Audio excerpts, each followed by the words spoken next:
Oi, meu nome é Juliana Cristina, você está no canal Amiga Bíblia, a nossa melhor amiga. Estamos terminando o livro de Colossenses, capítulo 4, versículo, nós vamos ler do 10 e 11 só, tá? Ele está continuando falando sobre o nome de algumas pessoas que eram Paulo está continuando falando sobre o nome de algumas pessoas que eram colaboradores dele na obra do Senhor. E aqui ele cita um nome muito interessante, né? Aristarco, meu companheiro de prisão, de lutas, né? Porque Paulo foi preso várias vezes e ele era um companheiro especial. Envia-lhe saudações. Bem como Marcos, primo de Barnabé, a gente vai falar sobre ele, tá? Vocês receberam instrução a respeito de Marcos, e se ele for visitá-los, recebam-no. Jesus, chamado Justo, olha, tinha uma pessoa que chamava Jesus também lá, né? Também envia saudações. Estes são os únicos da circuncisão que são meus cooperadores em favor do reino de Deus.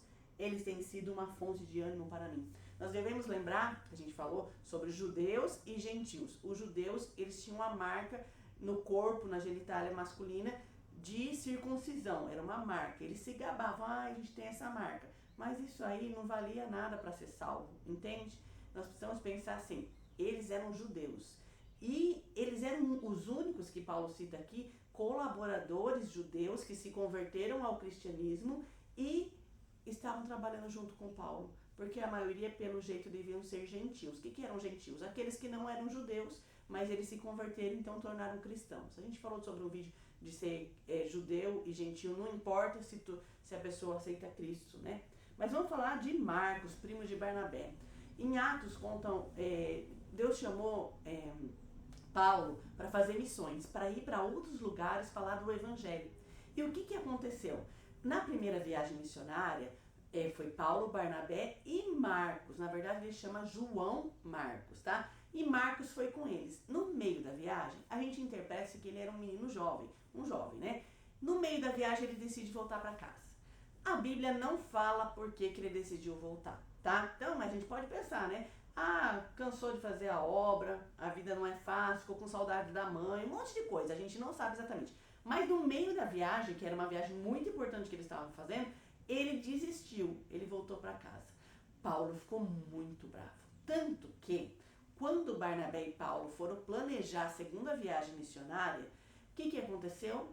Paulo falou assim, não, esse João Marcos não vai comigo. Eles brigaram tão feio, Barnabé, que era um homem de Deus, e Paulo, que era um homem de Deus, que eles se separaram, cada um foi para uma região. Gente, daí você vê a mão de Deus aí, porque Deus queria que o reino fosse mais expandido. Então, em vez de os dois irem no mesmo lugar, essa é a minha opinião, tá? Em vez de os dois irem para o mesmo lugar, um foi para uma região, outro foi para outra região. Barnabé foi com João Marcos.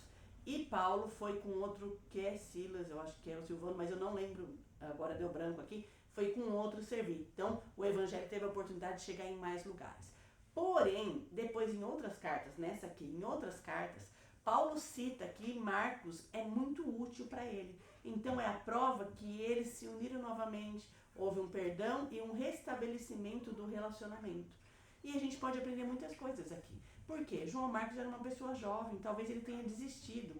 Existe um texto que a gente fala assim, aquele que põe a mão no arado não pode olhar para trás. Você começou a caminhar com Jesus, não queira voltar na vida velha. Ele acabou querendo, não que ele deixou Jesus, mas ele acabou querendo deixar para trás a missão dele de levar o evangelho junto com Paulo e Barnabé. Ele desistiu, mas Deus deu uma segunda chance. Talvez você esteja vivendo hoje esse momento de segunda chance, mas não desperdiça não. Jesus está te chamando. Amanhã a gente não sabe, pode ser muito tarde. A vida é isso aqui.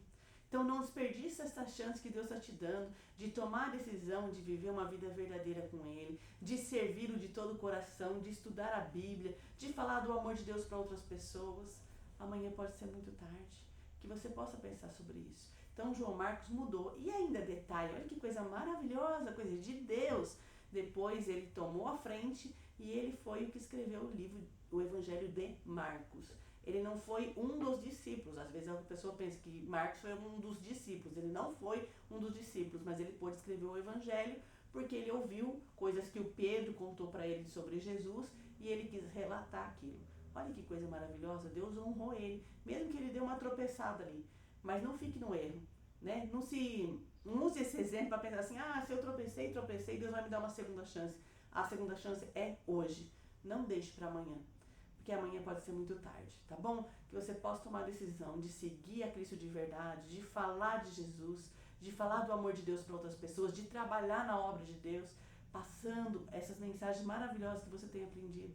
E uma das coisas que você pode fazer para Deus também é repassar esse vídeo para mais pessoas, para que outras pessoas possam conhecer a palavra de Deus, possam entender, aceitar Jesus como o único suficiente Salvador e viver uma vida ao lado de Cristo. Que privilégio, gente!